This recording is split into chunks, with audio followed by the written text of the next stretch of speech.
You mean somebody killed Sparky? Oh, no, Derek, it can't be true. Why would anyone want to kill Sparky? Greetings, friends. Welcome to an edition of Movie That's So Groovy. Movies that put a smile on my face. Gems you may have missed. I'm your host, Alex, and today's feature up for review is... Ships of an alien source are approaching from the sky. Radio contact has been attempted but cannot be established. Instructions are to prepare for an attack by an unknown enemy.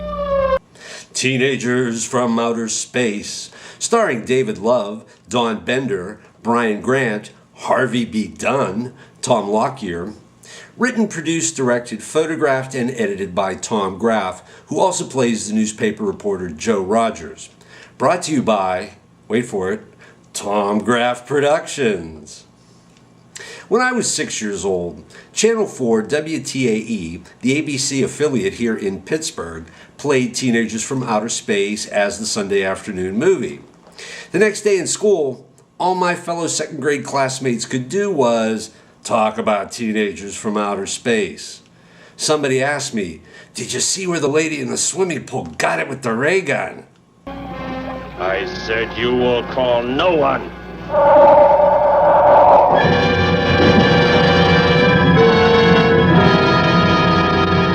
Yeah, I saw it. Now, the movie in question was second-bill drive-in movie fodder for the Godzilla sequel called Gigantus The Fire Monster here in the U.S.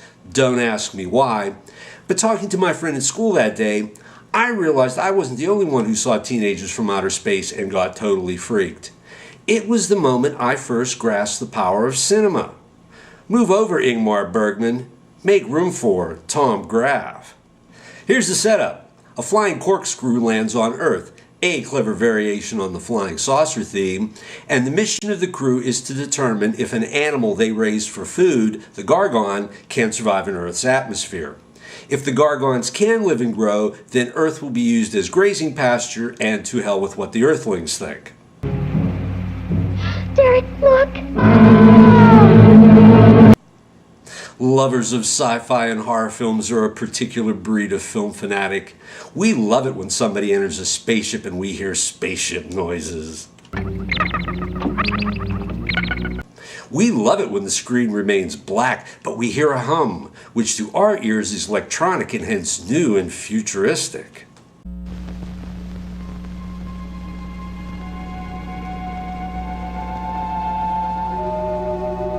Think outer limits. So I want to show you something Tom Graeff does in his beginning that I find exceedingly clever.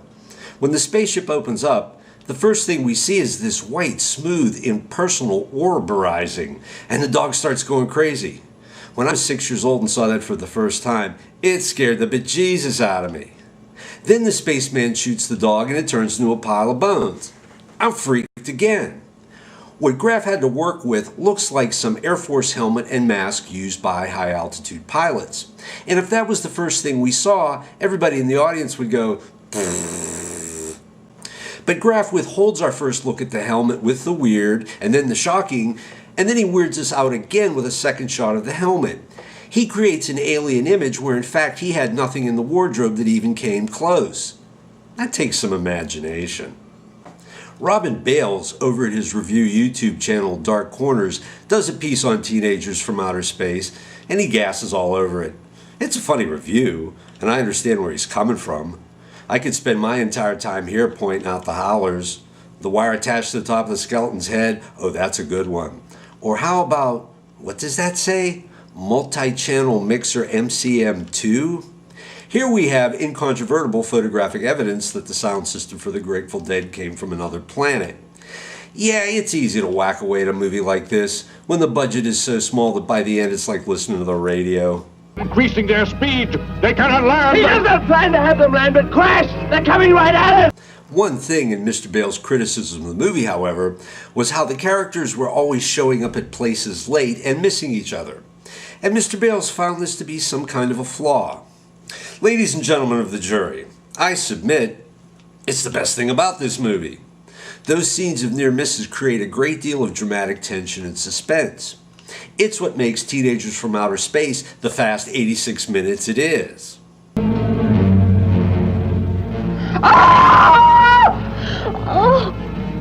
Oh, Derek! Thor the Psycho Killer. Oh, he was here a second ago. You just missed him. A friend of mine used the word in describing another movie, but I think it's appropriate. Propelled. Thor passed out in the open doorway makes the nurse hurry to him. Everybody's in a hurry. A lot happens. By 6:07 into the movie, we have a rebellion on our hands, then an escape. By 11:06, we've seen major reversals of fortune as the arcs of the characters fluctuate wildly. It becomes a pursuit even though our hero Derek isn't aware of it at first. The name of the game is information. Information known or not known. Information withheld. I'm going to phone the story into the paper and then drive out to the old mine Betty mentioned. The old mine? What's out there? I don't know. That's where she said Sparky was killed by the guy. Sparky, our dog? She didn't tell me about that. Hey, Mac. The audience learns Derek is really the son of the leader of the space aliens even before Derek does. Then there's Betty about to tell Joe the disintegrator ray doesn't work. Derek stops her by saying, "Trust me, Betty. Trust me." Derek and Betty, they're soulmates from other worlds. Here Graeff lays the romanticism on really thick. Where are you from, Derek?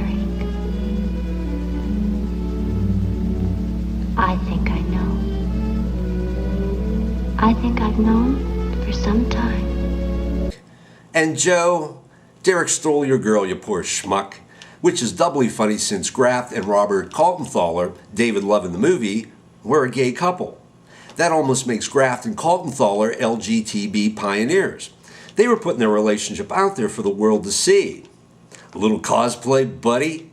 In a way, the movie is patterned after some Warner Brothers crime drama from the late 40s. I mean, how many times have we heard the wounded bad guy with a gun say, "Take me to a doctor"?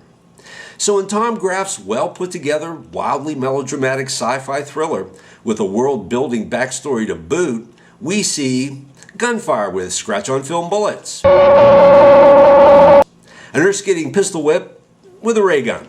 Hey, follow him. No! Dare refuse. And the local NRA chapter getting attacked by a giant lobster. There it is! Teenagers from Outer Space, the movie, has two big things going for it. It's a triumph of guerrilla filmmaking on a $14,000 budget. Graeff even conned some little old lady to use her house for scenes by telling her he was a UCLA film student. He wasn't. But more importantly, this movie is a masterpiece of editing. Not a single cut runs too long. All the scenes snap together like Lego pieces, making Tom Graeff the auteur you've never heard of. It's the only feature film he ever completed picked up by a studio. Maybe the real tale is he put all his insides up on the silver screen, and that's a dicey proposition for a guy who later becomes mentally unstable. But he did have the touch of a talented filmmaker. And there are some movies out there from named directors with big stars and big budgets that haven't been viewed nearly as many times over the years as Teenagers from Outer Space. It's one of those rare B movies that has that something special about it. It survives. The gargon, get back! There it is, Derek! It was under the rock! Quick! Shoot it, Derek! Shoot it! It won't work. Run! Go start the motor! Hurry! Now, if you'll please excuse me, I'm having lobster for dinner.